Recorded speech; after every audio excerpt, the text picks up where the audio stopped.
এই ঘটনায় তিনি আমাদেরকে একটু বিস্তারিত জানাবেন যে এই আসামিকে কিভাবে ধরেছেন এবং তার সাথে জিজ্ঞাসাবাদে কি তথ্য পেয়েছেন।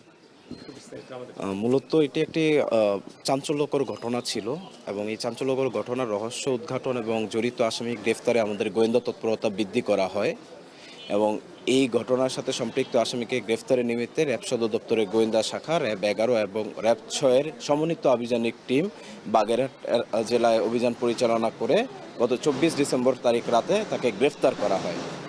আসামি আকাশ মণ্ডল ওরফে ইরফানের দেয়া তথ্য অনুযায়ী সে মূলত জাহাজের যে মাস্টার ছিল, মাস্টারের ওপর তার তীব্র ক্ষোভ ছিল, যেহেতু মাস্টার কর্মচারীদের বেতন ভাতা ছুটি এবং অন্যান্য সুবিধাদি সঠিক সময়ে প্রদান করতো না।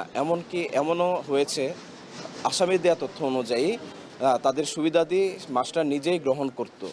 যদি কেউ উচ্চ বাক্য করতো তাহলে মাস্টার তাকে কোনো ধরনের বিচার বিবেচনা ছাড়াই বেসিক্যালি তার চাকরি থেকে বিতাড়িত করে দিত এবং তাদেরকে বেতন দিয়েও বাড়িতে পাঠাতো না। এমত অবস্থায় এই গ্রেফতারকৃত আসামি আকাশ মণ্ডল যখন অন্যান্য কর্মচারীদেরকে এই বিষয়ে প্রতিবাদ করতে বলে, তারা ভয়ে কেউ প্রতিবাদ করে না এবং এই মাস্টারের বিরুদ্ধে গ্রেফতারকৃত আসামি আকাশ মণ্ডলের একটি ক্ষোভের সৃষ্টি হয়। মূলত এই ক্ষোভ থেকে সে একটি পরিকল্পনা করে এবং এই পরিকল্পনার অংশ হিসেবে গত 18 ডিসেম্বর তারিখে সে 3 পাতা ঘুমের ওষুধ ক্রয় করে।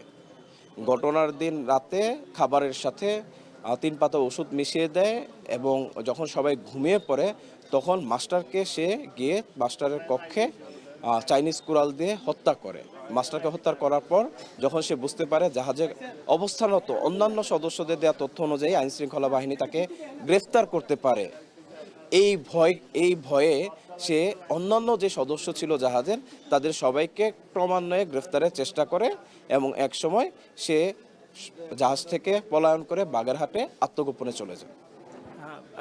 শুনছিলেন র্যাবের কর্মকর্তারা জানাচ্ছিলেন যে তাকে কিভাবে তাকে উদ্ধার করেছে এবং সে কিভাবে সেই হত্যাযজ্ঞ চালিয়েছে এবং তাকে আদালতে সোপর্দের মাধ্যমে কিন্তু তারা পরবর্তী আইনানুগ ব্যবস্থা গ্রহণ করবেন। উজ্জ্বল।